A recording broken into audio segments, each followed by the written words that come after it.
낙태에 대한 강의를 제가 계획을 하면서 일부러 날짜를 오늘 잡은 건 아니고요. 사실 좀 랜덤하게 한 거거든요. 첫 번째 강의는 서론, 그리고 두 번째 강의는 동성애, 세 번째는 낙태, 네 번째는 사형제도. 이렇게 랜덤하게 제가 짠 건데 공교롭게도 내일이 낙태죄에 대한 그 위헌 판결이 헌법재판소에서 나는 날입니다.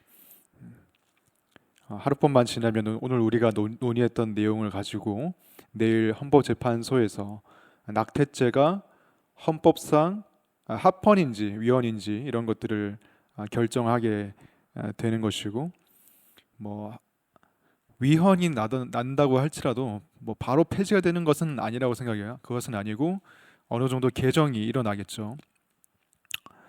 아무튼 간에 굉장히 중요한 시점에 우리가 있는 것은 분명합니다. 내일의 판결에 따라서 앞으로의 그런 낙태에 대한 우리나라의 제도, 그리고 여러 가지 환경이 바뀔 수 있거든요. 자, 그런 가운데 우리가 지금 이렇게 낙태에 대해서 배우게 되는데, 낙태는 생명과 관련된 만큼 굉장히 중요하고도 복잡한 문제입니다. 이것을 그냥 죄다 아니다 라고 하고만 끝낼 것이 아니라 우리가 좀 입체적으로 이 문제를 바라볼 필요가 있다는 것이죠. 그냥 낙태는 죄야 라고 하고 끝내버리자고 사실 이런 얘기를 하는 것은 아니에요. 여러분도 이미 다 알 것입니다. 성경적으로 봤을 때 낙태가 허용되지 않는다는 것을 이미 알고 이 자리에 오셨을 거예요. 하지만 우리가 그것을 알고자 온 것은 아니고 조금 더 우리가 입체적으로 다각도로 이런 것들을 바라보자. 성경적으로, 그리고 좀 사회적으로, 윤리적으로, 여러 가지 각도에서 바라보고자 하는 것입니다. 그래서 큰 갈등의 구도는 프로라이프 그리고 프로초이스, 이 두 개의 갈등, 대립 구도 가운데 있어요. 프로라이프는 무엇이냐? 아기의 생명권, 태아의 인권을 더욱더 중요시하는 낙태 금지 진영을 프로라이프라고 합니다. 그럼 프로초이스는 뭐겠어요? 임산부, 여성의 선택권, 삶의 질을 더욱더 중요하게 생각하는 쪽, 그러니까 낙태 찬성 쪽이라고 할 수 있겠죠. 이 두 진영 간의 첨예한 갈등과 싸움이 지금 계속되고 있습니다. 한국의 여론은 어떤가? 내일 헌법재판소에서 사실 이 낙태죄가 위헌이 될 가능성이 사실 굉장히 높다고 해요. 왜냐하면 지금 정부가 좀 친여성 정부이기도 하고, 그리고 여론상 낙태죄를 폐지해야 된다는 여론이 굉장히 강해요. 2019년 3월 한국 갤럽 조사, 그러니까 최근 조사죠. 바로 지난달 3월 달에 실시된 조사에 의하면은 낙태 금지를 강화해야 된다는 사람이 18%, 반면 필요한 경우 허용해야 된다라고 응답한 사람이 77%입니다. 압도적이죠. 압도적으로 낙태는 필요한 경우 허용해야 된다는 인식이 훨씬 높습니다. 거의 뭐 4배 정도 되죠.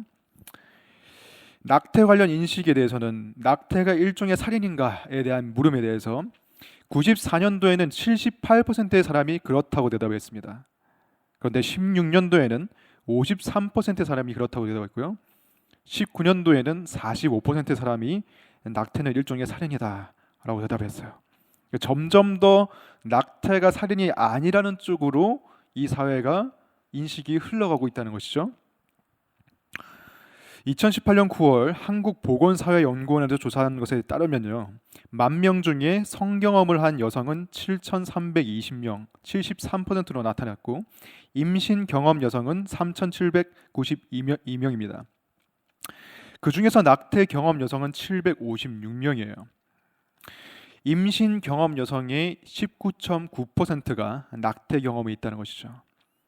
그러니까 약 20%, 즉 5분의 1 정도의 임신 여성이 낙태를 경험했다고 응답했습니다. 근데 이 비율은 상당히 축소됐을 가능성이 높죠. 우리나라는 낙태가 지금 불법인 나라이기 때문에 조사가 안 된 부분이 훨씬 많겠죠. 그래서 20%보다 훨씬 많을 것이다라는 게 전문가들의 의견입니다. 그러면 낙태를 한 주요 이유는 무엇인가? 1위가 사회 활동에 지장이 있을까봐 33.4%고요. 경제적으로 양육을 할 여건이 되지 않아서가 32.9%. 세 번째는 자녀 계획입니다. 내가 뭐 원래 일남 일녀를 낳기로 계획했는데 어떻게 하다 보니까 한 명 더 임신하게 됐다. 이거 원치 않는 임신이야 라고 하면서 이제 낙태를 결정하게 된다는 것이죠. 근데 이 세 가지는 따로따로 우리가 생각할 수 있는 것은 아니고 이 세 가지 이유가 사실 다 맞물려서 일어나는 것입니다. 한마디로 하면 원치 않았던, 계획하지 않았던 임신을 하게 됐을 때 이제 낙태를 하게 되는 것이죠. 우리가 생각할 때 이 낙태를 정말로 너무 하고 싶어서 하는 사람은 없다는 것을 우리가 알아야 될 필요가 있겠죠. 정말 낙태를 결정하는 여성들을 치고 나는 정말 낙태를 적극적으로 내가 하고 싶어서 했어 라고 생각하는 여성은 아마 거의 없을 것입니다. 아주 힘든 고심 끝에 그리고 숙고 끝에 그러한 결정을 내리게 됐으리라고 생각을 해요. 물론 간혹 가다가는 정말 생명에 대한 경외감이 없이 생명에 대해서 가볍게 생각하고 낙태를 결정하는 사람도 있다고 합니다. 좀 철이 없거나 아니면은 정말로 양심이 좀 굳어져서 그렇게 결정하는 사람도 있다고 하지만 대부분의 사람들은 꺼림칙한 감정을 가지고 그리고 일종의 죄책감을 가지고 이 낙태를 결정하게 된다는 거예요. 근데 이 낙태에 대한 죄책감의 정도는 사람마다 다를 수가 있습니다. 낙태를 찬성하는 쪽에서 이 태아를 바라보는 관점, 그리고 낙태를 반대하는 쪽에서 태아를 바라보는 관점이 다르거든요.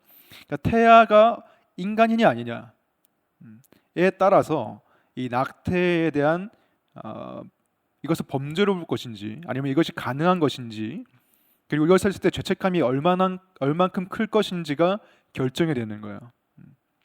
만일 태아가 아무런 그런 인간도 아니고 그냥 세포에 불과하다고 보면은 죄책감이 훨씬 줄어들겠죠. 하지만 태아가 인간이라고 확실히 아는 사람이 아는 상태에서 낙태를 했다면은 훨씬 더 죄책감이 클 것입니다. 자, 그래서 낙태에 대해서 우리가 다룰 때 이 태아에 대한 관점이 굉장히 중추적인 역할을 감당하게 돼요. 먼저 짚고 넘어갈 것은 어떤 보수적인 사람이라도 수정 전, 그러니까 정자와 난자가 만나는 걸 수정이라고 하죠. 그 수정 전에는 사람이라고 인정하지 않아요. 아무리 보수적인 견해를 가지고 있는 사람이라 할지라도 뭐 정자가 뭐 살아있는 생명이다. 물론 정자도 움직이긴 하지만 인간이라고 보진 않죠. 그리고 난자도 난자 자체를 인간 생명으로 대우해 주지는 않습니다. 정자와 난자가 만난 그 수정한 상태를 인간으로 보죠. 아주 보수적인 입장에서. 반면에 어떤 진보적인 사람이라도 출산 후부터는 살인이라는 것을 부정하지 않아요. 태아가 일단 자궁 밖에서 살아남았다. 미숙아로 태어났든 꽉 채워서 태어났든 출산 뒤에는 그 태아는 인간이고 그 신생아를 죽인 사람은 살인한 사람이라는 것을 아무리 진보적인 사람도 그것은 인정하는 바입니다. 낙태 합법 국가의 태아 인정 시기를 보면 스위스는 10주부터 태아가 인간이라고 생각을 해요. 근데 영국 같은 경우에는 6개월부터 태아가 인간이라고 봅니다. 그래서 6개월 이전에 낙태를 하는 것은 다 합법이에요. 영국에서는. 근데 스위스 같은 경우에는 10주부터, 그러니까 10주 전에 낙태를 하는 것만 인정이 된다라는 것이죠. 자, 먼저 태아를 보는 관점에 있어서 태아를 무생물로 보는 관점 살펴보겠습니다. 이런 사람들은 프로초이스 중에서 이렇게 제가 프로초이스라는 말을 좀 쓸게요. 영어긴 하지만 좀 뭐라 해야 될까, 더 단어가 짧고 부르기 쉽기 때문에 프로초이스, 그러니까 여성의 인권을 더 강조하는 쪽 낙태 찬성 쪽에서는 태아는 임산부의 자궁 안에 있는 세포에 불과하다라고 보는 견해가 있습니다. 물론 프로초이스라고 해서 다 이렇게 생각하지는 않겠죠. 근데 제가 실제로 몇몇 진보적인 언론의 기사들, 어떤 사람 진보적인 페미니스트라든지, 물론 다 페미니스트라고 이렇게 생각하지 않을 텐데 그런 사람들이 기고한 글 같은 걸 읽어보니까 정말로 이렇게 적어놨더라고요. 태아는 인간으로 볼 수 없다. 태아는 여자의 모체에 붙어 있는 그냥 세포에 불과하기 때문에 여자가 마음대로 그것을 결정할 권리가 있다라고 얘기하는 걸 봤습니다. 예를 들면은 뭐 치아, 이빨 우리가 뭐 마음대로 뺄 수 있죠. 빼고 싶으면은 내 이빨 내가 뺄래라고 하면 뭐 굳이 막을 사람 없습니다. 뺄 수 있겠죠. 뭐 종양, 몸에 붙어 있는 종양 같은 거 뗄 수 있죠. 내 몸의 일부기 때문에. 그런 것처럼 태아도 내 몸의 일부기 때문에 내가 마음대로 할 수 있어라고 말하는 거예요. 나의 삶의 행복을 저해하고 나의 어떤 사회 활동을 방해하는 것이라면 나의 삶을 위해서 이 내 몸에 붙은 이 태아는 내 마음대로 결정할 권리가 있다라고 말하는 것입니다. 태아는 임산부에게 속해 있고 태아가 스스로 어떤 권리나 존재의 가치를 가진다고 생각하지 않는 거예요. 두 번째 관점은 이 태아의 생존력에 따라서 태아가 인간이냐 아니냐가 결정된다고 말합니다. 태아가 자궁 밖에서 엄마의 자궁을 벗어났을 때도 살아남을 수 있다면 그때부터 인간이라고 하는 거예요. 만약에 태아가 25주 정도 채우고 나서 갑자기 태어났어. 근데 그렇게 해도 살아남았단 말이죠. 그 상태면 그러면 인간으로 본다는 거예요. 그러니까 보통 25주 정도에 태어나면 살 수 있다고 해요. 미숙아로 태어나도. 제가 기사를 검색해 보니까 2006년에 우리나라에서 삼성병원에서 22주를 채우고 태어난 아기가 의료진의 도움을 입어서 살아났다고 합니다. 살아난 게 아니라 생명을 계속 유지했던 것이죠. 그래서 근데 이 시기가 점점 앞당겨질 거예요. 아마 점점 과학기술이 발전하고 이 생명과학기술이 개선되기 때문에 좀 더 빨리 태어나고 태아가 살아남을 가능성이 점점 높아지는 것이죠. 시간이 지날수록. 그래서 우리가 이것을 과연 태아가 인간이라고 결정할 수 있는 기준이라고 말할 수 있는가? 그렇다고 볼 수 없겠죠. 이런 뭐 어떤 생존력이 강해야 인간이다라는 관점이 사실 말이 안 되는 것이죠. 사람도 이미 태어난 사람도 생존력이 약한 사람이 있고 강한 사람이 있잖아요. 건강한 사람이 있고 건강하지 않은 사람이 있듯이 태아가 건강하든 안 건강하든 살아남을 수 있는 힘이 있든 없든 태아는 아기로 보는 것이 맞습니다. 인간으로 보는 것이 맞습니다. 다음 관점은 착상 시에 인간이 된다. 수정란이 생기고 그 수정란이 여자의 자궁에 착상을 해야만 인간이 된다고 보는 관점이에요. 이런 관점이 사실 옛날에는 보수적인 사람들이 많이 지지했던 그런 관점입니다. 뭐 어떻게 보면 좀 상식적이죠. 수정하고 수정란 자체는 뭐 인간이라고 볼 수 없다라고 생각하는 거죠. 이 사람들은 그 수정란이 스스로 영양분을 공급할 수 없으니까 모체, 그러니까 자궁에 착상되어야 모체로부터 영양분을 공급받겠죠. 그래서 생명을 이어갈 수 있기 때문에 자궁에 착상된 이후에 인간이라고 본다라는 관점입니다. 그래서 굉장히 일리가 있는 것처럼 느껴지는데 과거에는 그랬어요. 하지만 지금은 생명 과학 기술이 굉장히 발전했습니다.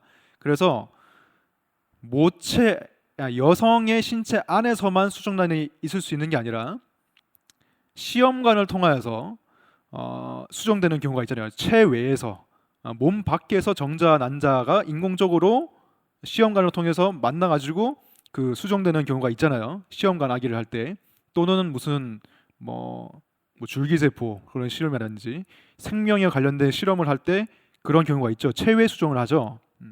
근데 체외 수정된 수정란은 그러면 인간으로 봐야 되냐 안 봐야 되냐, 인간 생명으로. 이런 고민이 과거에는 없었습니다. 하지만 기술이 발전되면서 현대에는 이런 고민을 할 필요가 있게 된 것이죠. 만약에 이 수정란이 인간으로서의 생명의 가치가 없다고 해버리면 우리가 이것을 마음대로 폐기해야 되고 마음대로 써도 될 거예요.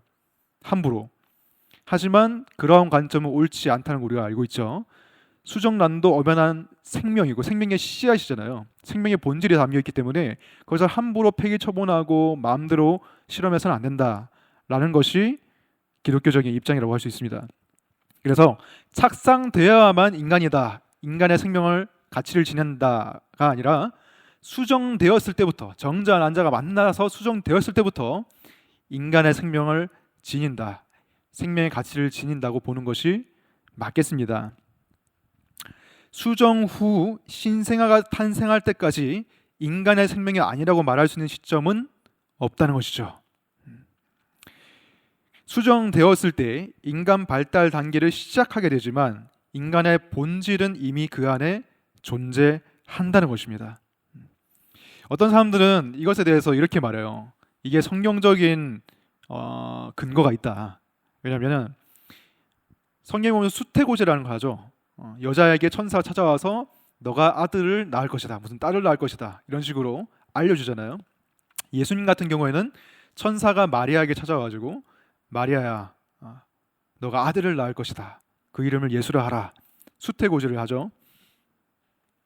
근데 여기서 아들이라고 이미 결정되어 있습니다. 그 아들이라는 것은 XY 염색체를 가지고 있다는 뜻이죠. 근데 그 염색체는 언제 결정되는가? 착상 이전에, 수정됐을 때 염색체가 결정되는 거예요. 그래서 이것으로 봤을 때 잉태되기 전에 이미 하나님께서 아들이라는 것을 알고 계셨기 때문에 수정되었을 때부터 인간이 되는 것이 맞다. 이것이 성경적인 관점으로 우리가 볼 수 있겠습니다. 자, 그러면 우리가 성경적인 관점에 대해서 조금 더 알아보겠는데요. 성경은 무엇이라고 말하고 있는가? 시편 139편이 가장 중요한 본문이에요. 인간의 생명에 대해서, 그리고 태아의 생명에 대해서, 가치에 대해서 가장 중요하게 다루는 본문이라고 할 수 있는데, 시편 139편 13절에 보시면 주께서 내 내장을 지으시며 나의 모태에서 나를 만드셨나이다. 어디서 나를 만들었다고 나와 있나요? 나의 모태에서, 내 어머니의 자궁에서 나를 만드셨다라는 거예요. 내가 어머니의 자궁에 있을 때에 그때부터 나는 나였다는 거예요. 그때 내가 인간이 아니라서 내가 아니었던 게 아니라 그때부터 나는 나였다고 시인은 말하는 겁니다. 그리고 이 연속성에 대해서 말하고 있어요. 그러니까 수정되었을 때부터 그리고 출생 후 계속 살아가는 그 삶에 있어서 계속 쭉 연속성이 있다는 것을 시편 139편이 말해주고 있는데요. 1절에서는 여호와여 주께서 나를 살펴보셨으므로 나를 아시나이다. 하나님께서 나의, 이 시인의 과거를 아신다는 것이죠. 현재도 하나님께서 아십니다. 주께서 내가 앉고 일어섬을 아시고 멀리서도 나의 생각을 밝히 아시오며, 그리고 하나님은 미래도 아시죠. 거기서도 주의 손이 나를 인도하시며 주의 오른손이 나를 붙드시리이다. 그리고 출생 전에도 하나님께서 나를 아셨다는 것입니다. 13절에 주께서 내 내장을 지으시며 나의 모태에서 나를 만드셨나이다. 출생 전부터 출생 후 과거, 현재, 미래까지 하나님께서는 나를 알고 계신다는 거예요. 내가 태어나기 전부터 하나님은 나를 알고 계신다는 겁니다. 이게 중요한 것입니다. 하나님께서 나를 알고 계신 거.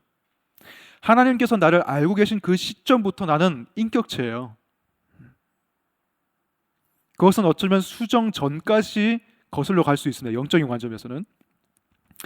그래서 시편 139편은 1절에서 6절까지는 하나님께서 그 시인을 아시고 둘러싸고 계시고 붙잡고 계신다는 것을 말하고 있고, 7절부터 12절까지는 하나님이 신실하게 그를 지키시고 그를 떠나지 않을 것을 말하고 있어요. 하나님이 중심입니다. 하나님께서 이 시인을 아신다는 것이 중심이에요. 하나님께서 나를 아시기 때문에 나는 인간인 거예요. 하나님께서 나를 아시기 때문에 나는 가치가 있는 것이고 나는 인격체인 것입니다. 근데 하나님께서 나를 언제부터 아셨냐? 모태로부터.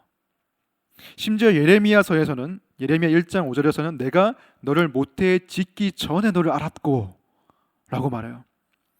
심지어 수정되기 전부터, 자궁에 착상되기 전부터 하나님은 나의 존재를 아셨다는 것입니다. 영적인 측면이죠.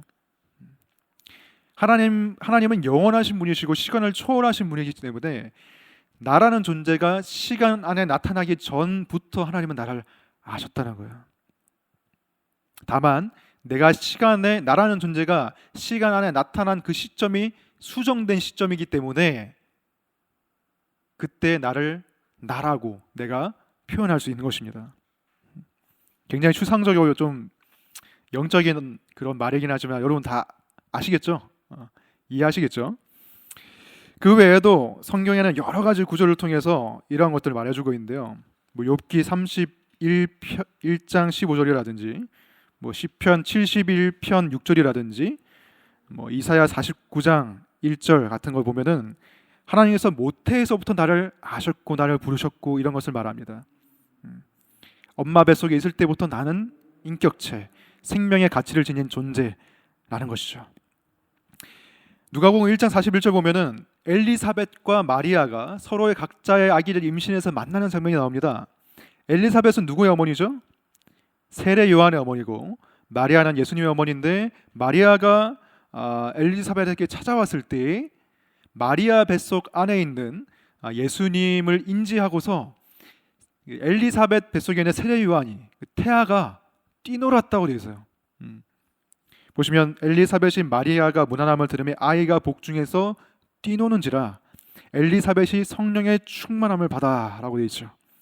여기서 복중에 뛰놀았던 그 아이, 이 아이를 나타내는 단어가 브레포스라는 단어인데요. 이 브레포스라는 단어는 이후에 누가복음에서 뭐 어린 아이를 지칭할 때 쓰는 단어와 같은 단어예요.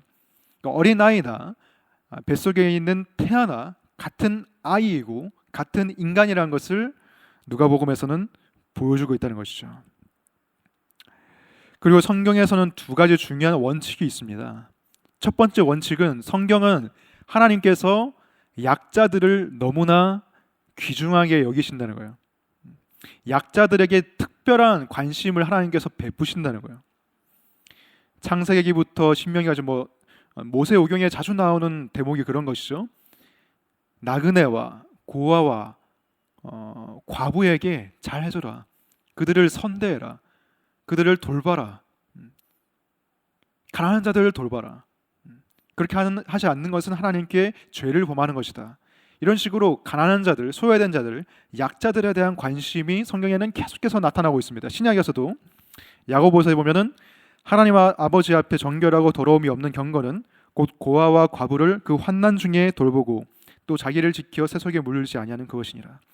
참된 경건이 무엇이라고 말합니까? 약자를 돌보는 것. 근데 이 세상에서 가장 약자가 누구일까요? 바로 태어나지 않은 아기들입니다. 그들이 가장 약한 존재들이에요. 그들은 자신의 생명을 지키기 위해서 어떤 말을 할 수도 없어요. 저항할 수도 없습니다. 생명을 빼앗으려는 시도에 대해서 어떻게 저항을 할 수가 없어요. 그냥 당하는 수밖에 없습니다. 아까 처음에 서두에서 여론조사에 대해서 말씀드렸는데 그 여론조사가 낙태가 허용돼야 된다는 쪽으로 가는 것이 어쩌면 되게 자연스럽고 당연한 거예요. 왜냐하면 태아들은 목소리를 낼 수 없어요. 태아들의 목소리는 여론에 반영되지가 않습니다. 그들은 가장 약자예요. 여성들은, 산모들은 목소리를 낼 수가 있어요. 나의 행복이 중요하다고, 나의 삶의 질이 중요하다고. 하지만 태아들은 목소리를 낼 기회조차 없이 병원에서 수술에 의해서 생명을 잃어버리게 된다는 것이죠. 이런 성경적인 원리에 따라서 우리는 가장 약자인 태아의 생명권을 지켜줄 의무가 있습니다. 두 번째로 생명의 주관자는 인간이 아니라 하나님이시라는 것. 그것이 성경의 중요한 원칙이죠. 마태복음 10장 29절에서 예수님께서 말씀하셨습니다. 참새 2마리가 한 아사리온에 팔리지 않느냐. 그러나 너희 아버지께서 허락하지 아니하시면 그 하나도 땅에 떨어지지 아니하리라. 너희에게는 머리털까지 다 세신 바 되었나니 두려워하지 말라. 너희는 많은 참새보다 귀하니라. 참새 한 마리의 생명도 그 참새가 생명을 잃어버리는 것이 하나님의 주권 아래 있다고 예수님께서 말하고 있어요. 참새 한 마리가 떨어지는 것도 너희 아버지께서 허락하지 아니하시면 떨어지지 않는다고 말합니다. 하나님께 생명의 주권이 있어요. 근데 이 생명의 주권을 인간이 찬탈하고 있죠. 인간이 참새보다 훨씬 귀한 아기의 생명들을 마음대로 취하고 있다는 것입니다. 이 성경의 원리들, 첫 번째는 하나님께서 태아의 생명 또한 동등한 인간의 생명으로 여기신다는 것. 두 번째로 하나님께서는 약한 자일수록 특별한 관심을 쏟으신다는 것. 세 번째로 하나님께서 생명의 주관자이시라는 것을 우리가 기억할 필요가 있어요. 이것이 낙태에 대한 성경적인 가장 중요한 원리입니다. 자, 근데 우리가 이러한 성경적인 관점을 알고 있다고 해서 세상 사람들과 얘기를 할 때 이것을 가지고 얘기를 할 수 있느냐? 그렇지 않아요. 우리가 성경적인 관점에서 다 배웠다고 해서 낙태를 찬성하는 사람들에게 가서 토론할 때, 야, 성경에서 이렇게 말하고 있어. 하나님이 살인을 금지하셨고, 하나님이 생명의 주권자이시고, 하나님은 약자에 관심을 쏟으시는 분이시고, 하나님은 모태에서부터 나를 아시는 분이야. 아무리 말해도 세상 사람들은 귀 기울이지 않겠죠. 왜? 우리는 성경을 가장 권위 있는 책으로서, 하나님의 말씀으로서 우리는 받아들이고 있지만 세상 사람들은 그렇지 않다는 거예요. 세상 사람들은 그냥 성경, 그냥 뭐 재미있는 예일책이지, 신화책이지, 이렇게 생각하기 때문에 우리가 성경을 가지고 아무리 주장해도 콧방귀조차 끼지 않는 것이 현실입니다. 그렇다면 우리가 어떻게 태아의 생명권, 태아의 인권을 변호할 수 있겠느냐? 세 가지 질문을 할 수가 있습니다. 이 세 가지 질문은 션 맥도웰이라는 사람이 그 강연을 할 때, 낙태에 대한 강연을 할 때 알려준 것인데요. 마음대로 사용하라고 하더라고요.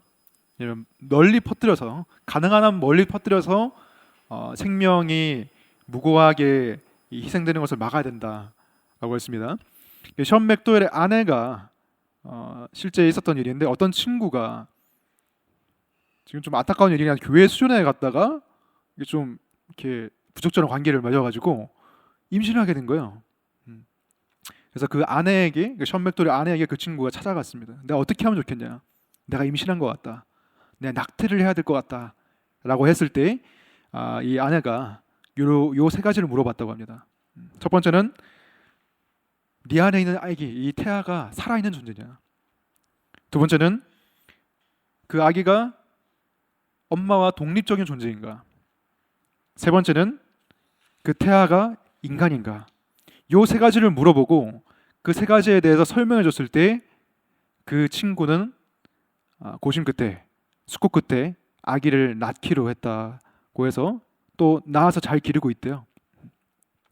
이 세 가지를 한번 차근차근 살펴볼게요. 첫 번째, 태아는 살아있는가? 수정되는 순간 생명이 시작됩니다. 수정되는 순간, 정자와 난자가 만나서 수정란이 만들어지는 순간 세포 분열이 시작되죠. 세포 분열이 막 일어나요. 체세포 분열이 일어납니다. 물론 이 수정란이 자궁에 착상되기 전까지는 크기 자체는 커지지 않아요. 그냥 우리가 사과가 이렇게 있으면은 사과를 조각조각 내는 것처럼 그 세포의 개수가 많아질 뿐입니다. 왜냐하면 영양분이 따로 공급되지 않기 때문에. 근데 자궁이 착상되게 되면 이제 그 수정란의 크기가 점점 커지면서 아기가 되는 거예요. 생명은 어떤 생명이든 간에 자라나고 성장하는 성질을 가지고 있습니다. 생명은 다 자라나요. 생명은 다 성장합니다.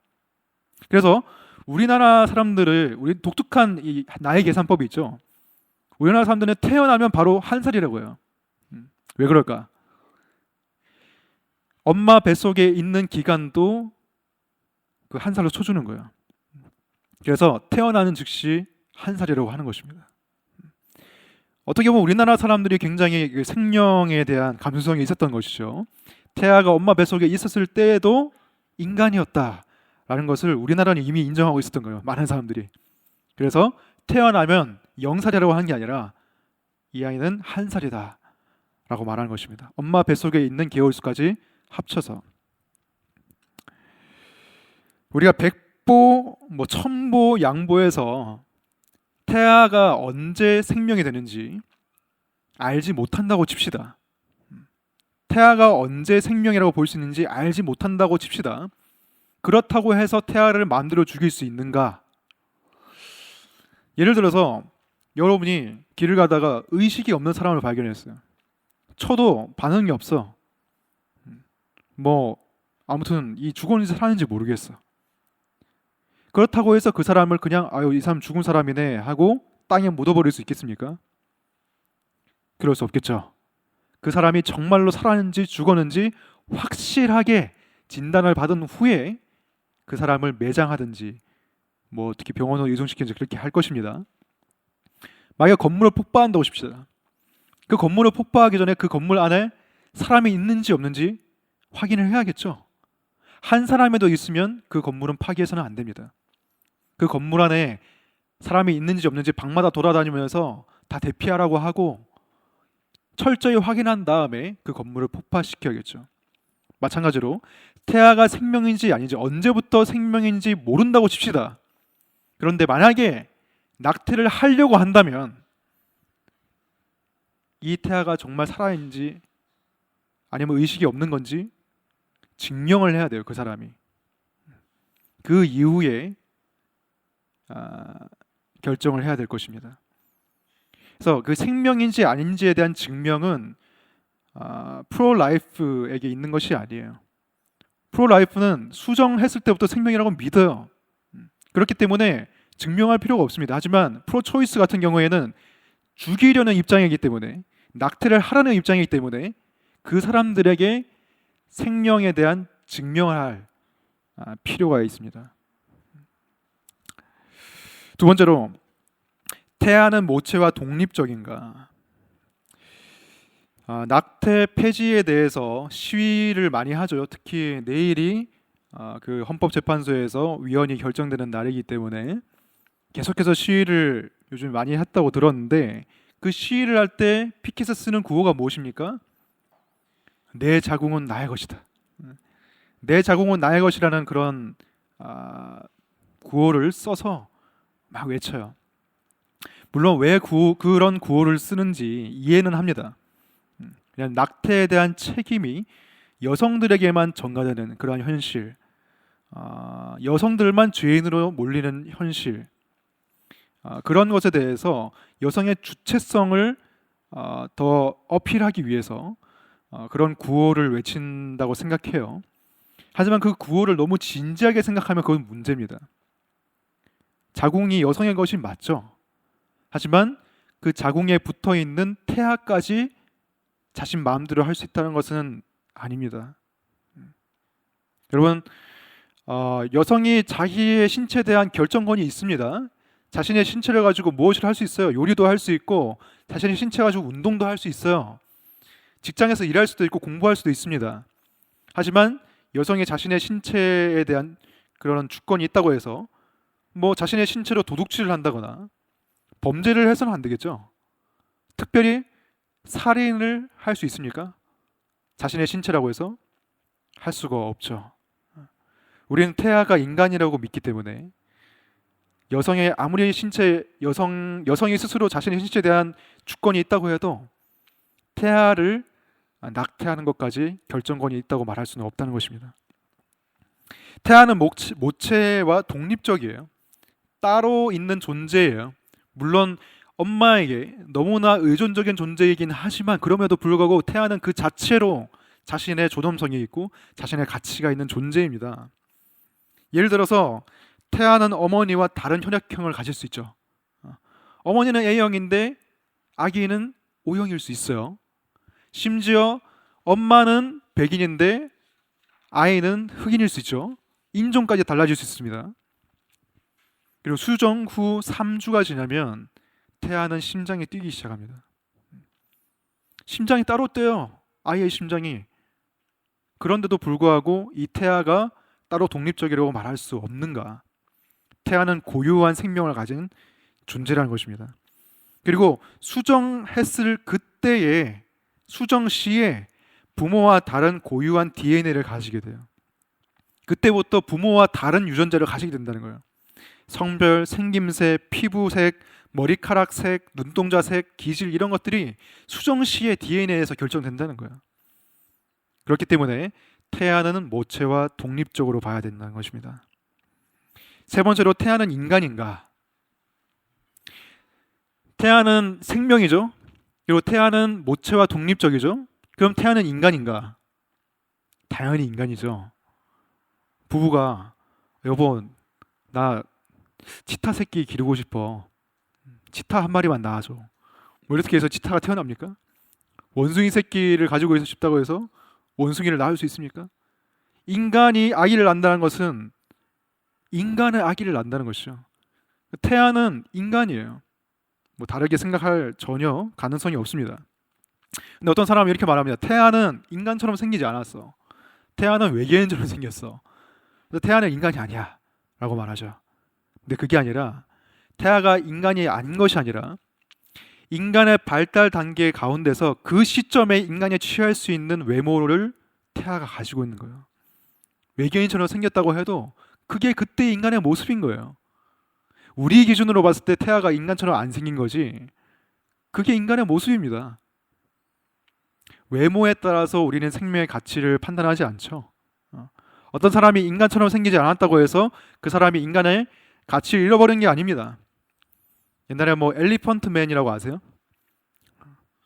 약성 종양이 얼굴에 생겨가지고 그 얼굴이 완전 되게 흉측하게 변해버린 사람, 태어나면서부터 그랬는데 그런 사람이 있어요. 그래서 그런 사람을 막 사람들이 학대하고 인간 이하의 취급을 했습니다. 근데 어떤 의사가 그 사람을 데려와가지고 정성껏 뭐 치료도 해주려고 하고 그렇게 했을 때 그 사람이 막 가족 사진도 꺼내고 공부도 해보려고 하고 그러니까 생김새만 그랬던 것이지 똑같은 인간이었던 거예요. 생김새에 따라서 인간의 가치가 결정되지는 않습니다. 태아도 마찬가지라는 것이죠. 더 나아가서 5번 우리 낙태 허용론의 여러 주장들에 대한 반박. 태아가 신생아보다 더 크기가 작기 때문에 뭔가 더 생명이 열등하다, 낙태를 할 수 있다. 전혀 말이 되지 않죠. 그렇다면 동양인이 대체로 서양인보다 작다고 해서 열등한가? 그렇지 않죠. 두 번째로 태아는 신생아보다 덜 발달한 존재이기 때문에 낙태할 수 있다라고 말하는데요. 그렇게 치면 태어난 이후의 사람들도 계속 발달되는 과정 가운데 있습니다. 특히 우리의 뇌 같은 경우에는 어떤 사람은 26세까지 발달한다 그러고 어떤 사람은 뭐 30대 이후까지 발달한다 그래요. 그래서 어린아이들이 어떤 사고가 약하고 이런 것들은 뇌가 아직 덜 발달해서 그런 거라고 합니다. 태어난 이후의 사람들도 계속 발달 중이에요.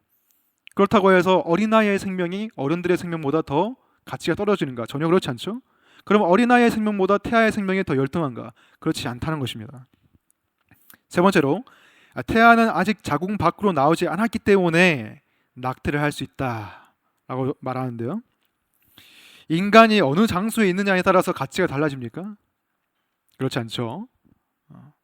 뭐 빌라에 사는 사람이라고 해서 뭐 아파트에 사는 사람보다 더 가치가 낮은 게 아니죠.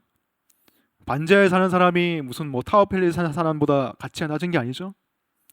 같은 인간의 존엄성을 가지고 있습니다. 마찬가지로 태아도 자궁 밖에 있든지 자궁 안에 있든지 엄연한 인간의 존엄성을 가지고 있다는 것이죠.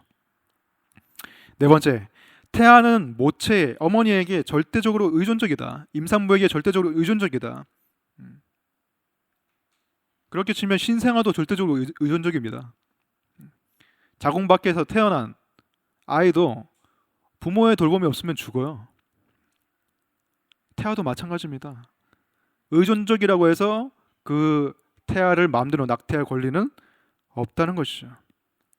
그리고 의존적이고 더 약한 생명일수록 우리는 더 보호해줘야 됩니다. 만약 90세 노인이 길을 걷고 있어요. 어떤 사람이 90세 노인을 길을 걷고 있는데 밀어서 넘어뜨렸어요. 그거랑 건장한 사람이 길을 걷고 있는데 그 건장한 사람을 밀어서 넘어뜨렸어. 둘 중에 뭐가 범죄가 될까요? 뭐가 더 심한 범죄가 될까요? 더 의존적이고 약한 그 노인분을 넘어뜨린 것이 훨씬 더 심한 범죄가 될 거예요. 그러면 그보다 더 약한 태아를 낙태하는 것은 얼마나 더 큰 죄일까? 다섯 번째로 강간이나 근친상간의 결과로 인한 임신은 낙태가 필요하다라고 말하는데요. 정말 안타까운 상황인 것은 맞습니다. 왜냐하면 그 강간에 의해서 태어난 아기 같은 경우에는 그 강간범의 그 얼굴을 닮을 수도 있겠죠. 계속적인 트라우마에 시달릴 수도 있습니다. 하지만 그렇다고 해서 태아의 생명이 파괴되어야 할 권리까지 있느냐? 그것은 아니라고 생각해요. 너무나 안타까운 상황인 것은 맞지만 그럼에도 불구하고 생명의 권리보다 우선하지는 않다고 생각합니다. 음, 정말 사실 말하기 어려운 부분이긴 하지만 그런 경우에는 입양을 보낼 수도 있는 것이고 대안들이 있죠. 물론 그 대안들도 쉬운 것은 아닙니다. 굉장히 안타까운 것이긴 하지만 그럼에도 불구하고 아이를 죽이는 것보다는 더 낫다는 것이죠. 마지막으로 태어날 아기에게 장애가 있을 경우에 낙태가 가능하다라고 얘기를 하는데요. 이것은 출생 후 생존할 가능성이 전혀 없는 아주 예외적인 경우에만 가능합니다. 뭐 문해증이라든지 태어나도 그냥 거의 바로 죽는 그런 경우에만 허용되는 것이지 아이에게 장애가 있다고 해서 낙태가 가능한가? 그것은 아니죠. 똑같이 장애인이든 그냥 이렇게 건강한 신체를 가지고 있든 생명의 존엄성은 동일한 것입니다. 물론 장애가 있는 아이를 양육하는 가정에 그런 아픔과 어려움이 있지만 삶의 질이 거기서 다 결정되는 것은 아닙니다. 건강한 신체를 가지고 있어도 더 불행하게 사는 사람들도 많아요. 이것은 개인의 마음에도 달려 있는 것이고, 그리고 그 사람이 처해 있는 여건과 공동체적인 여건 이런 것에 다 달려 있는 거예요. 그 사람이 도움을 받을 수 있는 충분한 요건에 있다. 또는 사회적 안전망이 갖춰져 있다. 공동체적 뭐 교회에서 잘 같이 돌봐준다. 뭐 이런 경우에는 삶의 질이 아주 불행하게까지는 안 갈 수도 있다는 것이죠. 그래서 아무리 아이가 장애를 가지고 있다고 해도 낙태가 허용된다고는 말할 수가 없습니다. 엄밀히 말해서. 자, 우리가 여기까지 쉼없이 달려왔는데요. 우리가 마지막으로 내일 그 헌법재판소에서 결정될 위헌 합헌 여부가 결정될 낙태죄에 대해서 다루고 마무리하도록 하겠습니다. 지금 우리나라의 낙태법은 제가 설명해드리겠습니다. 지금 우리나라 낙태법은 형법 269조, 또 형법 270조, 그리고 모자보건법 시행령에 나와 있어요. 형법이라는 것은 이 형을 가한다는 것이죠. 낙태를 했을 때 처벌을 한다라는 것입니다. 형법 269조에 따르면 임신한 여성이 낙태할 경우에 1년 이하의 징역이나 200만 원 이하의 벌금을 처벌받게 된다라고 되어 있고요. 형법 제270조에는 산모의 동의를 받아서 낙태를 도운 의사, 한의사, 조산사, 약제사도 2년 이하의 징역에 처할 수 있도록 규정되어 있습니다. 낙태를 하면 여기 법에 나와 있는 대로만 보면 낙태를 한 여성과 의사는 처벌받는다라는 것이죠. 그럼 낙태가 무조건적으로 불가능한 것인가? 그렇지는 않습니다. 우리나라에서도 예외적인 경우에 낙태를 허용하고 있어요. 그것이 모자보건법에 나와 있는 내용입니다.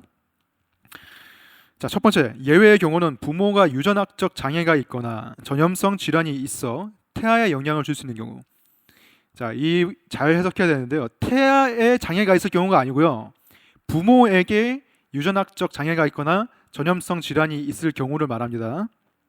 여기서 유전학적 장애라는 것은 예를 들면 유전성 정신분열증, 유전성 조울증, 유전성 간질증, 유전성 정신박약, 혈우병 이런 것들을 말하는 것이고요. 전염성 질환은 풍진, 수두, 간염, 에이즈 등이 있습니다. 이런 경우에는 낙태가 허용된다. 두 번째, 강간 또는 준간강에 의해 태아를 임신했거나 법률상 혼인할 수 없는 혈족 또는 인척 간에 임신한 경우, 즉 강간과 근친 상간의 경우에는 낙태가 허용된다고 우리나라 법은 명시하고 있어요. 세 번째, 임신 상태가 계속될 때 임산부의 건강에 심각한 해를 미칠 경우, 이 계속 임신하도록 놔뒀다가는 출산 직전까지 놔뒀다가는 엄마가 죽을 수도 있어. 그런 경우에는 낙태가 허용된다는 것입니다. 하지만 이 모든 경우도 임신 24주 이후에는 임신 중절 수술이 금지됩니다. 여기 임신 중절이라고 되어 있는데 이 단어가 요즘에 그 많은 사람들에 의해서 권장되고 있어요. 왜냐하면 임신 중절이라는 것은 여성의 입장에서 낙태를 다시 이름 붙이는 겁니다. 여성의 입장에서 내가 임신을 그만둔다. 이게 인공 임신 중절 수술이에요. 태아의 입장에서 말하는 것은 낙태입니다. 근데 요즘에 계속 이제 낙태죄 폐지 여론이 더 강해지고 낙태에 대한 긍정적인 여론이 더 강해지다 보니까 낙태라는 말 쓰지 말자. 낙태라는 말은 이 태아에 너무 이 포커스가 맞춰져 있는 것이다. 여성에게 더 포커스를 맞추자. 이렇게 해서 임신 중절이라는 말을 더 많이 쓰도록 권유를 하고 있어요. 사회적으로. 참 그래서 뭐 이 말을 쓸 수도 있습니다. 하지만 제 개인적인 신념으로는 태아의 생명권이 더 우선되기 때문에 제 강의에서는 계속 낙태라는 말을 쓴 거예요. 뭐 임신 중절이라는 말을 썼다고 해서 잘못된 게 아닙니다. 말을 쓸 수가 있어요. 하지만 뭐 낙태라는 말이 계속 쭉 쓰여 왔고, 그리고 그것이 태아의 생명권을 조금 더 우선시하는 그런 입장이기 때문에 저는 낙태라는 말을 쓴 겁니다. 아무튼 간에 이러한 경우에는 낙태가 허용된다. 자, 이러한 법 조항에 대해서, 현행법에 대해서 사람들의 인식 조사를 했습니다. 한국보건사회연구원 2018년 9월 조사에서는 이 형법 제269조와 제270조를 개정해야 된다. 75.4%가 찬성했습니다. 이 법은 개정해야 된다. 그 이유에 대해서는, 왜냐하면 이 법에는 여성과 의사만 처벌받도록 돼 있다는 거예요. 그렇죠. 이 법 글자만 보면은 여성과 의사만 처벌받게 돼 있잖아요. 근데 그것은 좀 오해입니다. 남자도 처벌받아요. 형법 잠시만요. 형법 30조인가? 그걸 보면요. 지금 정확히 형법 31에서 32조를 보면 어떤 범죄든지 그 범죄에 대해서 그 범죄를 시키고, 즉 교사를 하고, 또는 범죄를 방조하고, 또는 공동으로 범죄를 계획하고 실행했을 경우에는 그 범죄를 진짜 실행한 사람과 동일한 형을 받게 돼 있어요. 낙태죄도 똑같습니다. 즉 낙태라는 것은 혼자 되는 게 아니죠. 남자와 여자가 만나서 성관계를 해서 임신을 한 경우에 낙태가 되는 것이기 때문에, 그리고 많은 경우에 남자가 낙태를 종용합니다. 원치 않는 임신이 됐을 때 야 낙태해, 깨끗하게 그냥 지우고 우리 따로따로 각자 시작하자, 이런 식으로 남자가 종용한 때가 많거든요. 그게 혐의가 입증되면 남자도 똑같이 처벌받아요. 여기 나와 있는 형량 그대로. 근데 문제는 무엇입니까? 남자의 혐의를 입증할 증거가 거의 없다는 것입니다. 이게 다 말로 되는 거잖아요. 말로. 남자가 야 나 낙태해, 뭐 요즘 뭐 카톡으로 하면 증거가 남겠지만 말로 했다. 혐의 입증할 방법이 없어요. 그래서 남자는 처벌을 안 받는 경우가 많다는 것입니다. 여성만 처벌이 되고, 그리고 의사만 처벌이 되고. 그래서 사람들이 이 형법 269조, 270조를 개정하자고 말하는 거예요. 그리고 아예 이 처벌이라는 것 자체를 반대를 합니다. 낙태를 왜 처벌을 하냐? 낙태하고 안 하고는 개인적인 일이다. 남녀가 만나서 성관계를 맺고 임신하고 낙태하고 이거는 개인적인 일인데 왜 국가가 간섭을 하냐 이 말이죠. 간통죄가 폐지됐잖아요. 남녀가 바람피는 거. 왜 폐지됐습니까? 남녀 사이의 그 개인적인 사적인 일에 국가가 왜 간섭하냐. 폐지됐잖아요.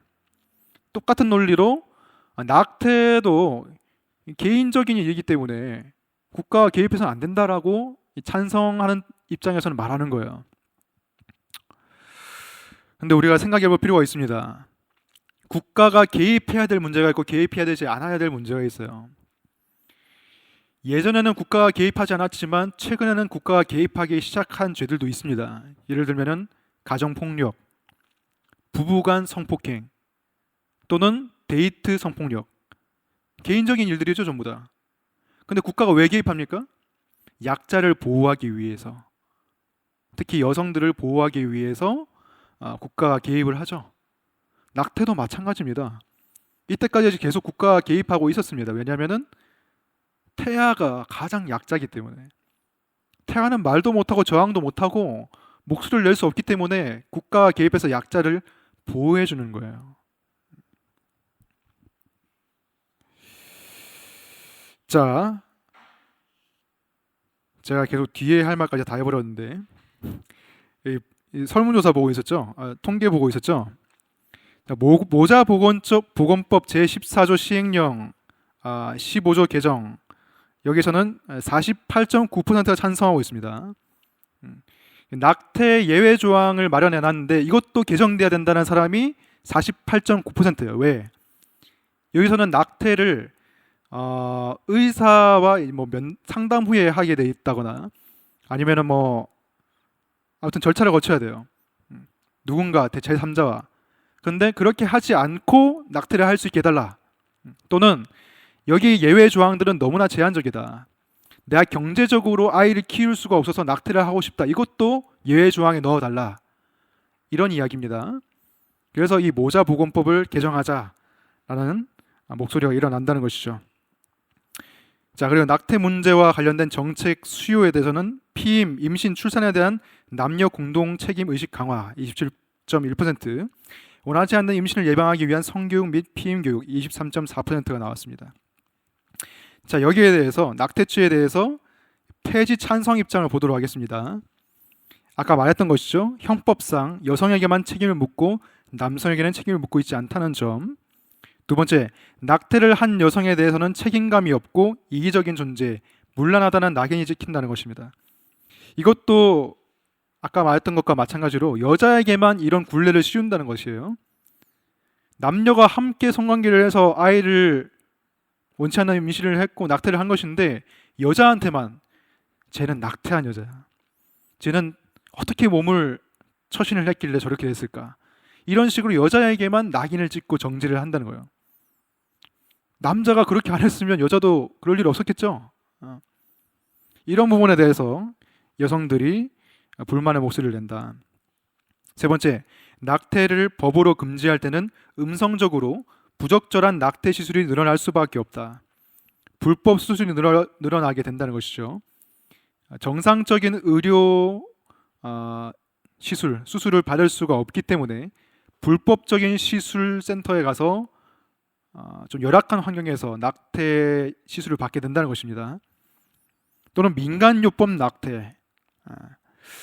폴란드에서 여성들이 검은 옷을 입고 그 낙태 찬성 운동을 펼치잖아요.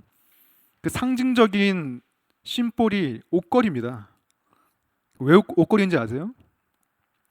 여성들이 정당한 어떤 정상적인 낙태 시술을 받지 못하고 돈도 없고 그런 사람들은 옷걸이를 가지고 자궁에 스스로 이렇게 집어넣어 가지고 낙태를 했기 때문에 그러다가 죽는 여자들도 많았거든요. 그래서 그 심볼이 옷걸이에요. 그런 식으로 낙태가 이 범죄가 된다면은 낙태를 죄로 규정한다면 이런 민간요법들이 성행할 것이다. 옛날에 간장을 식초를 들이삼켜 가지고 낙태를 하고 아니면 계단에서 굴러 떨어져 가지고 스스로 낙태를 하고 이런 식으로 여성들이 자기 몸을 거의 자해하듯이 해서 낙태를 했다고 해요. 옛날에는 지금도 그런 사람이 있을 수도 있어요. 그리고 불법 약품 수입 지금도 계속되고 있습니다. 그 이름이 미프진인가요? 미프진이라는 그 약품이 프랑스에서는 합법인데 우리나라에서는 불법이에요. 그래서 인터넷에서 이걸 사려고 하는 글들이 엄청 많습니다. 그래서 실제로 많이 사요. 그래서 구매 후기도 남기고. 근데 이게 무조건 사서 먹는다고 다 되는 게 아니거든요. 왜냐면은 사실 이런 것도 낙태 약을 복용할 때도 의사와 상담을 하고 해야 돼요. 지금 신체가 어떤 상황인지 또는 약을 먹고 나서도 약이 잘 들었는지 잘 배출이 됐는지 이런 것도 다 이 의사의 조언과 상담을 받아야 됩니다. 근데 그런 것들이 안 돼서 우리나라에서는 그냥 약품만 들여와가지고 그냥 개인적으로 약을 먹고 혼자서 낙태를 하는 그런 일들이 벌어지고 있다는 것이죠. 그리고 불법이기 때문에 더 많은 비용이 듭니다. 한 55만 원 평균적으로 그 정도 된다고 합니다. 더 부를 수도 있어요. 왜냐하면 뭐 해주는 사람이 뭐 마음이기 때문에, 정해져 있는 게 아니기 때문에. 그래서 이 가난한 사람들은 낙태 시술을 받기가 더 힘들다는 것이죠. 네 번째는 강간으로 인한 임신 시 낙태가 허용되나 재판 기간 중에 시기를 놓쳐버린다. 강간이 돼도 24주 내에 낙태하는 것만 허용한다고 했죠. 근데 그 강간의 유죄가 이 판결이 나기 전까지 24주가 넘어간다는 거예요. 그래서 낙태를 할 수 있는 그 허용 기간이 초과돼 버려서 법적으로는 보장이 되고 있지만 이게 법에 따라서 하려 하다 보니까 못하고 넘어간다는 것입니다.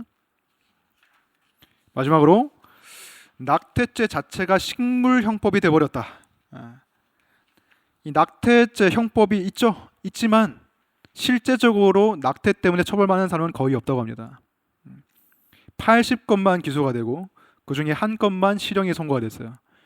그러니까 암암리에 다 행해지고 있고 그냥 묵인하고 있는 현실이죠.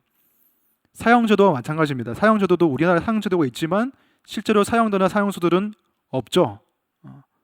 그런 거가 마찬가지입니다. 그래서 이게 유명무실한 법이기 때문에 폐지하자, 이러한 운동이 계속 일어나는 것이죠. 폐지 반대의 입장은 우리가 이때까지 계속 살펴온 그런 입장들입니다. 태아의 생명이 존중되어야 된다. 경제적 어려움, 생활의 힘듦 때문에 다 낙태를 하잖아요. 그런데 그렇게 치면은 야, 가난한 사람은 애기 놓지 말란 말이야. 이렇게 반박을 할 수 있겠죠. 가난한 사람들도 다 애기 놓고 키웁니다. 그런 사람들도 있는데 내 삶의 어떤 사회적인 활동에 지장이 된다고 해서, 경제적인 손해가 온다고 해서 낙태를 하는 게 정당화되느냐?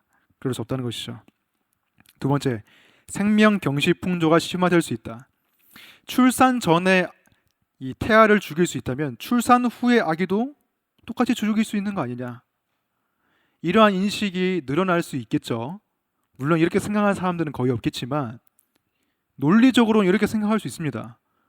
출산 전이나 출산 후나 다 아기예요. 근데 출산 전 아기는 죽일 수 있고 출산 후 아기는 죽일 수 없다? 좀 모순되죠. 그리고 오히려 어렵게 출산을 결정한 미혼모를 무시하는 경향이 생길 수도 있습니다. 원치 않은 임신을 했습니다. 남자는 가버렸어. 무책임하게. 근데 나는 어렵지만 생명을 존중하는 마음으로 아기를 놓기로 했어. 아기를 낳았어요. 근데 주위 시선이 곱지 않아. 낙태가 합법이 된 상태를 가정하는 겁니다. 낙태가 합법인 상태에서 미혼모가 결심하고 낳았어요. 낳았는데 주위에서 이런 말 하는 거예요. 야, 낙태가 지금 범죄도 아니고 낙태했으면 미혼모도 안 됐을 텐데, 야, 낙태했으면 저렇게 힘들게 안 살을 텐데 왜 저렇게 미련하게 살까? 이런 말이 들릴 수도 있겠죠. 아니, 낙태했으면 내 세금이 저 사람한테 안 가도 됐을 텐데, 미혼모 지원하는. 물론 이렇게 생각하는 사람 거의 없을 것입니다. 하지만 정말 우리는 다양한 사람들이 살고 있는 생각 속에 살고 있어요. 그렇게 꼬아서 생각하는 사람 분명히 있습니다.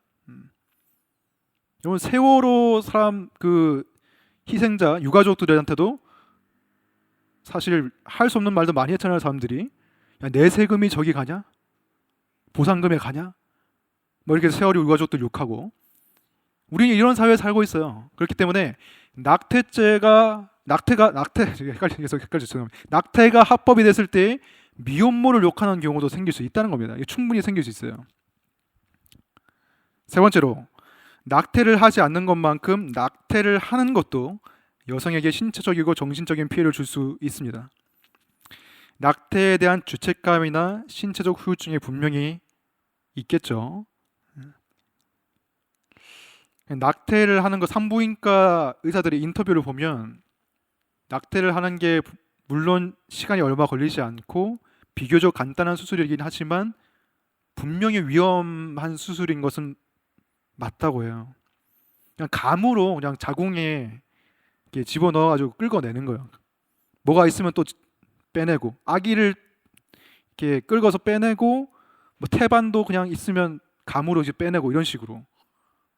물론 지금은 더 발달됐는지 모르겠지만 그렇게 하다가 잘못하면은 자궁에 구멍이 납니다. 그렇게 하면은 영영 불임이 돼버리는 거예요. 여자 입장에서도. 이 낙태가 여성에게도 좋은 것이 아니란 것이죠. 마지막으로 낙태라는 극단적인 방법 말고도 대안들이 있다. 최근에 3월 29일에 충북 제천 그 제천역에서 기차에서 신생아가 버려진 채로 사망한 채로 발견됐죠. 20대 대학생이 유기하고 가서 신생아가 사망한 채로 발견됐습니다. 왜 버리고 갔겠습니까? 자기는 아직 학생이고 미래가 창창한데 아기를 기를 용기도 없고 형편도 안 돼서 아기를 버리고 간 것이겠죠. 근데 그 기사에 대해서 페이스북에 어떤 분이 막 그 그룹 홈에 종사하시는 분이 댓글을 달았어요. 너무나 안타깝다. 이 사람이 이렇게 낙태가 아니라 신생아를 버릴 수밖에 없는 선택을 한 거라서 너무 안타깝다. 왜? 그룹홈 같은데 맡길 수도 있고 여러 가지 다른 대안들이 있는데 하필이면 왜 이런 결정을 했을까? 정말 안타까운 마음을 담아서 댓글을 썼더라고요. 그러니까 낙태는 사실 선택지에 없는 게 제일 좋겠죠. 다른 대안들이 사실 이런 대안들이 어려운 대안들이지만 분명히 있습니다. 미혼모 센터에서 상담받고 지원받는 것, 입양, 그룹홈에 맡기는 것, 고아원 또는 베이비박스도 있잖아요. 베이비박스도 여러 가지 비판도 받지만 생명을 살린다는 측면에서는 분명히 중요한 사역이라고 생각을 해요. 낙태하는 것보다는 낫다는 것이죠. 이 모든 것들이. 결론을 내겠습니다.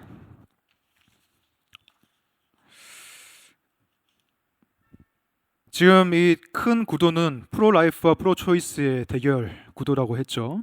태아의 인권과 여성의 인권이 대립하는 구도. 근데 우리는 이것을 양자택일로 봐서는 안 된다는 것입니다. 두 가지가 함께 추구되어야 하는 것이 이 낙태에 대한 이슈를 해결하는 방법입니다. 여성의 인권을 무시하고 태아의 인권만 중요시하는 것도 아니고 태아의 인권을 무시하고 여성의 인권만 중요시하는 것도 아니고 같이 다 같은 인간으로서 존엄성을 가지고 있고 행복을 추구할 권리가 있기 때문에 함께 추구되어야 된다라는 것입니다. 두 번째로 낙태죄는 처벌이 목적이 아니라 한 사회가 가진 생명에 대한 철학과 이념을 반영하는 것이에요. 우리나라의 낙태를 죄로 규정을 하고 있는 것은 우리나라 사회가 생명을 존중하고 태아의 생명권을 존중하는 표시라고 생각합니다. 저는 개인적으로.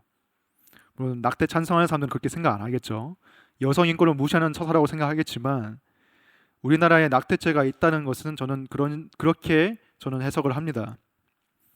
낙태는 개인의 의사결정 문제가 아니라 국가가 약자를 보호하고 약자의 권리를 대변해주는 문제라고 생각합니다. 세 번째, 낙태죄 폐지보다는 낙태 예방과 임신, 출산, 양육에 대한 지원이 필요해요. 현재 한국에서 벌어지는 낙태는 미혼 남녀이거나 강간에 의한 임신보다는 합법적인 부부관계에서의 낙태가 더 많습니다. 그 말은 부부 사이에 아기가 태어났는데 그 아기가 원치 않는 임신이고 이 아기를 더 양육할 수가 없어서 경제적으로 여건이 안 돼서 낙태를 하는 비율이 가장 높다는 거예요. 전체적인 낙태 그 경우 중에서. 그 말은 무엇입니까? 물론 개인적인 이의심도 있겠지만 사회적으로 아기를 낳아서 양육할 만한 여건이 너무나 열악하다는 것이겠죠. 네 번째로 피임에 대한 교육이 강화되어야 됩니다. 성교육이 발달한 네덜란드와 핀란드의 경우에 미성년 임신 비율이 현저하게 낮다고요. 낙태에 대한 경각심을 깨워주기 위해서 이제 뭐 학교에서 교육을 하잖아요. 낙태 팔다리가 잘린 태아의 뭐 사진을 보여주기도 하고 뭐 침묵 속에 뭐지 비디오 있는데 그 태아를 딱 건드리면 태아가 막 가위로 자르려고 하면은 태아가 막 도망가고 태아가 막 소리 지르는 뭐 그런 비디오 있잖아요. 뭐 그런 비디오 보여주고 그것만 해서 된다는 게 아니라는 거예요. 그것만 해서 되는 게 아니라 그 이전 단계 사실 그 무분별한 성관계 그 피임 없는 성관계를 통해서 그런 일이 발생하는 거잖아요. 그럼 아무리 낙태 그런 동영상 보여줘도 소용없어요. 이미 임신을 했기 때문에. 그래서 피임에 대한 그 정확한 교육, 건강한 교육이 학교에서 교육을 통해서 이루어져야 된다. 다섯 번째, 본질적으로 성이라는 것은 언제나 생명과 연결될 수 있음을 우리가 기억해야 되겠습니다. 성에 대해서 너무나 가볍게 생각하는 문화가 만연해 있어요. 성은 단지 쾌락을 위한 것이고 그냥 남녀가 만나서 그냥 가볍게 성관계 맺을 수 있다. 이런 것들이 이제 문화적인 현상인데 생명에 대해서 생각 안 하는 것 같아요. 본인의 쾌락에 대해서 생각하지만 항상 성관계를 맺는다는 것은 생명의 가능성을 내포하고 있는 것이거든요. 항상 그것을 생각해야 됩니다. 그렇기 때문에 이 낙태에 대한 책임을 묻는 거예요. 성관계를 할 때 그것을 생각하고 하지 않았냐는 거예요. 그렇기 때문에 성교육과 피임교육이 철저하게 이루어져야 된다는 것이죠. 교회에서 성경에서 가르치는 것이 바로 그것입니다. 하나님께서는 결혼이라는 언약 관계 안에서만 성을 허락하셨죠. 제7계명 간음하지 말라, 이것이 결혼 관계 안에서만 성관계가 허락된다는 뜻입니다.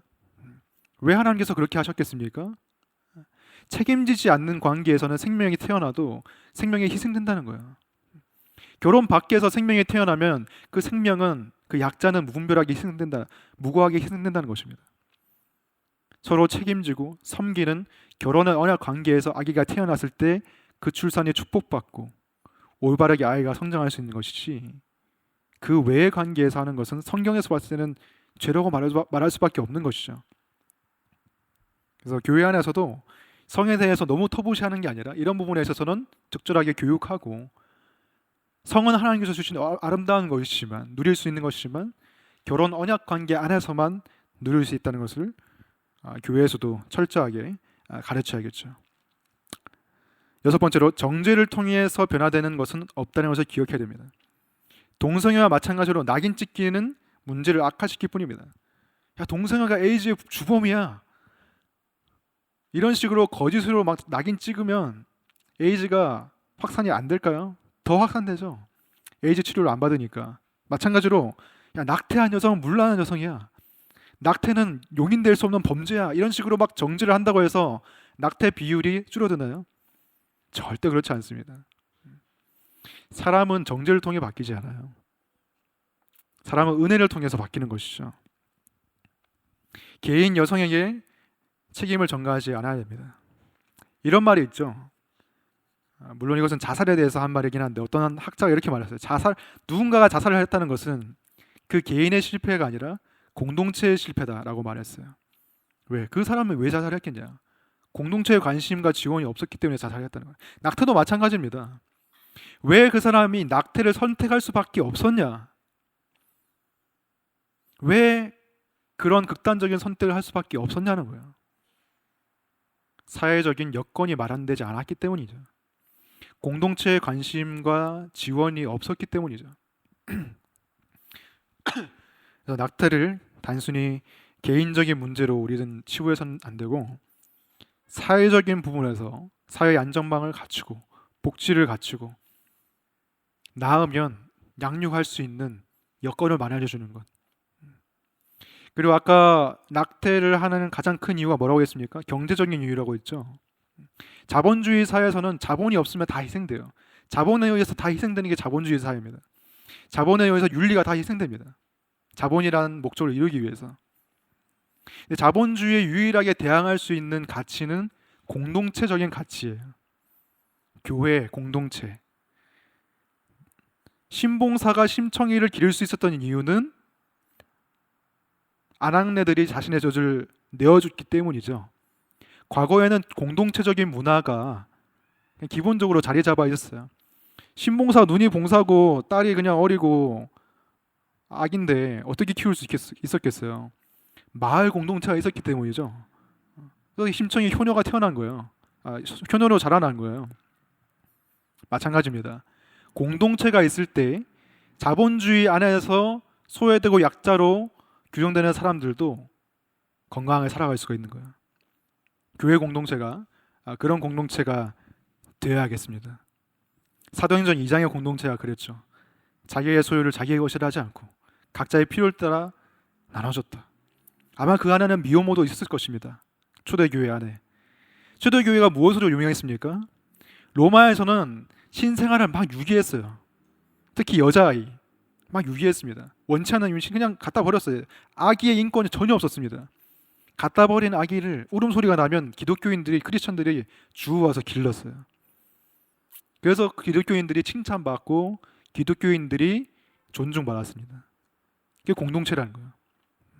그래서 공동체 안에서 그러한 돌봄, 관심, 사랑의 섬김 이런 것들이 늘어나는 것이 해결책이라고 할 수 있겠죠. 낙태죄를 폐지하는 게 궁극적인 해답이 될 수 없습니다. 그래서 이러한 다방면에 걸쳐서 우리가 생각하고 함께 관심을 가져주는 게 필요하겠습니다. 네, 오늘 여기까지 하고 마치겠습니다. 질문 있으십니까?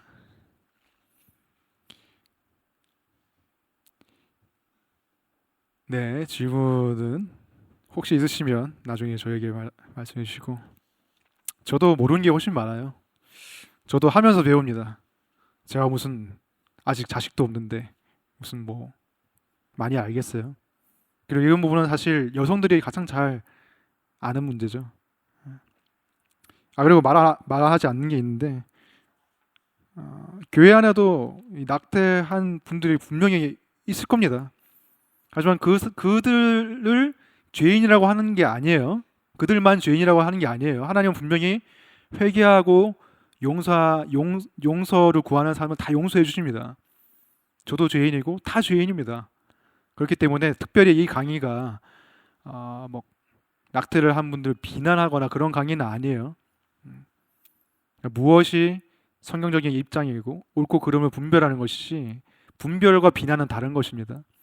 그래서 하나님께서 받아주신다는 것을, 죄인을 받아주신다는 것을, 예수님께서 그 여인에게, 간음을 행하는 여인에게 나도 너를 정죄하지 아니하노니 다시는 죄를 범하지 말라고 했던 그것을 기억하시기 바랍니다. 네, 기도하고 마치도록 하겠습니다.